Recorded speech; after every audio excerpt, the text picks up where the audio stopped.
தொடக்க நூல் அதிகாரம் 25 இறைவார்த்தை 21. ஈசாக்கு மலடியாயிருந்த தம் மனைவிக்காக ஆண்டவரிடம் மன்றாடினார். ஆண்டவரும் அவர் மன்றாட்டை கேட்டருளினார். அவர் மனைவி ரெபேக்கா கருத்தரித்தார். இறை இயேசுவில் அன்புமிக்க சகோதர சகோதரிகளே, அந்த குடும்பத்திலே ஒரு குறைவு, ஒரு கஷ்டம் என்னவென்றால் குழந்தை பாக்கியம் இல்லை. அப்பொழுது மனைவி கேட்கின்றார் கணவனிடத்தில், எனக்கு குழந்தை பாக்கியத்தை கொடுங்க. எல்லோரும் என் வயது உடையவர்கள் எல்லோரும் பிள்ளைகளோடு இருக்கிறார்கள். என் வயது உடையவரை அவருடைய பிள்ளைகள் அம்மா அம்மா என்று அழைக்கும் போது எனக்கு மன வருத்தமாக இருக்கிறது என்று தன் கணவனிடத்திலே சண்டை போடுகின்றாள். ஆனால் ஈசாக்கு செய்த காரியம் என்ன? மீண்டும் சண்டை போடவில்லை, தன் மனைவியை திட்டவில்லை, தன் மனைவியை கடிந்து கொள்ளவில்லை, மாறாக ஜெபிக்கின்றார். தன் மனைவிக்காக ஜெபிக்கிறார். ஆண்டவரே, என் மனைவி மீது கண்ணோக்கியருளும், இரக்கம் வையும், அன்பு வையும், குழந்தை பாக்கியம் தாரும் ஆண்டவரே என்று பரிசுத்த ஆவியானவரை பற்றி கொள்கிறார். எப்பொழுது ஈசாக்கு பரிசுத்த ஆவியை பற்றி கொண்டாரோ, ஆண்டவர் அவர் ஜெபத்தை கேட்டு குழந்தை பாக்கியத்தை கொடுக்கிறார். ஒரு குழந்தை அல்ல, 2 குழந்தைகள். ஒரே பிரசவத்திலே 2 குழந்தைகள். ஏசாய், யாக்கோபு. நாம் கேட்பதற்கும் எதிர்பார்ப்பதற்கும் ஜெயிப்பதற்கும் மேலாக அதிகமாக கொடுக்கிற தேவன் நம் ஆண்டவர். அன்பார்ந்த சகோதர சகோதரிகளே, ஒவ்வொரு குடும்பமும் பரிசுத்த ஆவியால் நிரம்பி இருக்க வேண்டும். பரிசுத்த ஆவியை பற்றி கொண்டு வாழ வேண்டும். குழந்தை பாக்கியம் இல்லையா? கடன் பிரச்சனையா? அல்லது இன்னும் உடல் ஆரோக்கியம் இல்லையா? பரிசுத்த ஆவியில் நிறைந்திருங்கள். உங்கள் குறைகளை நிறைவாக்குவார், உங்கள் கஷ்டத்தை மாற்றுவார். 2 குழந்தைகள் ஆண்டவர் அவர்களுக்கு கொடுத்தார். அந்த குடும்பம் சந்தோஷமாக இருக்கிறது. அதே போல இன்னொரு கஷ்டம் வருகிறது, பஞ்சம் வருகிறது. பஞ்சம், சாப்பிடுவதற்கு சாப்பாடு இல்லை. ஒரு நேரம் சாப்பிடுவதற்கு கூட சாப்பாடு இல்லாத சூழ்நிலை.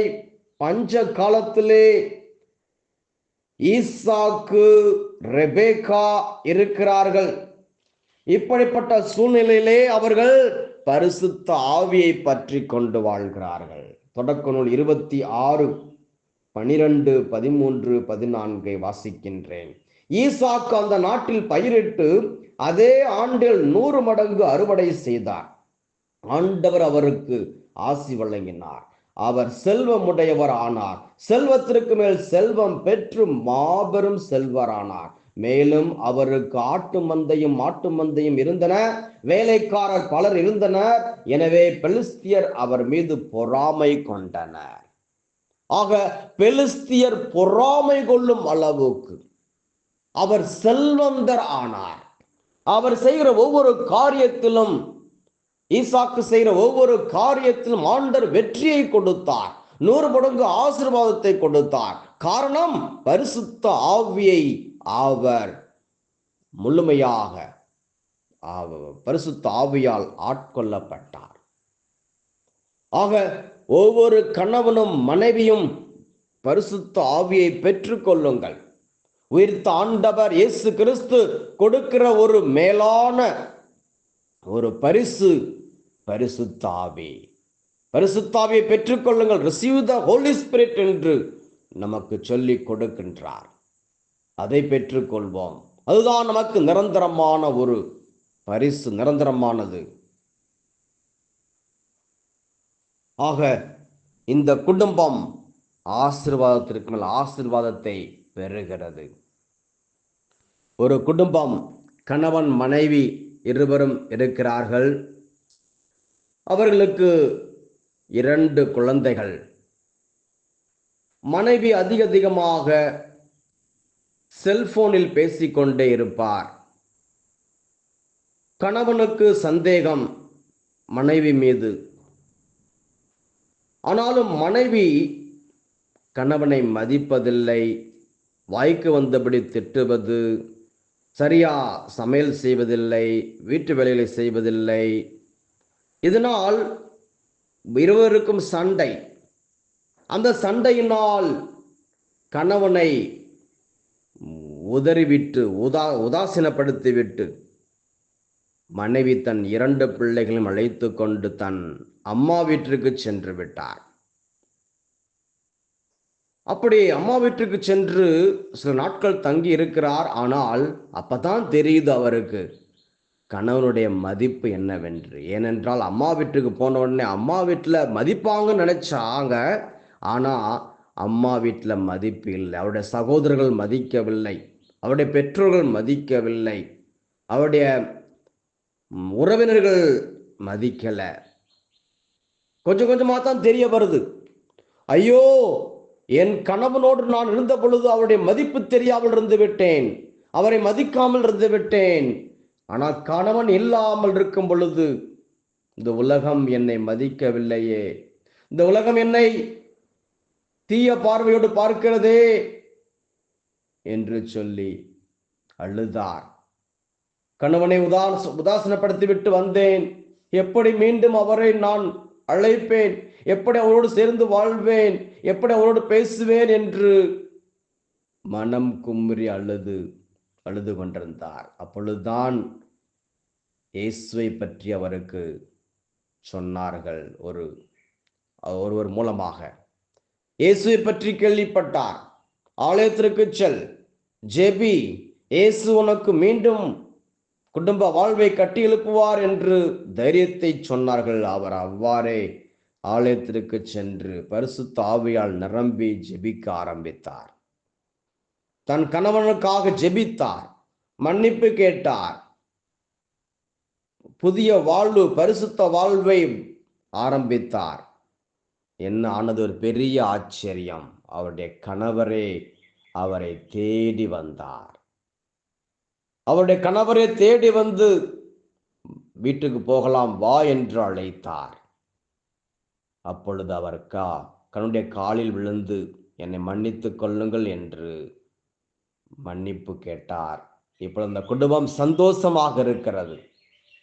ஆம் அன்பார்ந்தவர்களே, எப்பொழுது இந்த சகோதரி பரிசுத்த ஆவியை நம்பி பரிசுத்த ஆவியால் ஆட்கொள்ளப்பட்டார், அப்பொழுது அவருடைய வாழ்விலே புதிய ஆசீர்வாதத்தை பெற ஆரம்பித்தார். அவருடைய கணவரை ஆண்டவர் அனுப்பி வைத்தார். மீண்டும் அந்த குடும்பம் கட்டப்பட்டது. உங்கள் குடும்பம் அதே போல சந்தோஷமாக இருக்க வேண்டுமா? குடும்பம் கட்டப்பட வேண்டுமா? உங்கள் குடும்பம் பாதுகாப்பாக இருக்க வேண்டுமா? அதற்கு ஒரே வழி, நமக்கு ஆண்டவர் கொடுத்திருக்கிற பரிசுத்த ஆவியால் எப்பொழுதும் நிரம்பி இருக்க வேண்டும். என்னோடு பரிசுத்த ஆவியார் இருக்கிறார் என்பதை உணர வேண்டும். ஈசாக்கின் குடும்பத்தை ஆண்டவர் இன்னும் எவ்வாறு ஆசீர்வதிக்கிறார்? தொடக்க நூல் 26:24. அன்றிரவு ஆண்டவர் அவருக்கு தோன்றி, உன் தந்தை ஆபிரகாமின் கடவுள் நானே, அஞ்சாதே, ஏனெனில் நான் உன்னோடு இருக்கிறேன், உனக்கு ஆசி வழங்கி என் ஊழியன் ஆபிரகாமின் பொருட்டு உனது வழிமரபை பெருகச் செய்வேன் என்றார். ஆக உன் வழிமரபை பெருகச் செய்வேன், உன் குடும்பத்தை ஆசீர்வதிப்பேன், நீ ஆசீர்வாதமாக இருப்பாய் என்று கடவுள் அவருக்கு வாக்கு கொடுக்கிறார், ஆசீர்வதிக்கிறார். ஆம் அன்பார்ந்தவர்களே, நம் ஆண்டவர் நம்மை ஆசீர்வதிக்கிற தேவன்.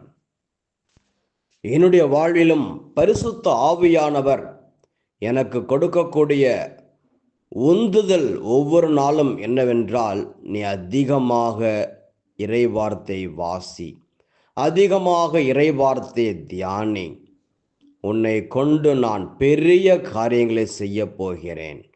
உன் மூலமாக அற்புத காரியங்கள் செய்ய போகிறேன். உன் மூலமாக நான் செய்யக்கூடிய காரியங்கள் பயங்கரமாக இருக்கும் என்று பரிசுத்த ஆவியானவர் ஏவுதல் கொடுக்கிறார். ஆகவே நானும் அதிகமாக இறைவார்த்தை வாசிக்கின்றேன்.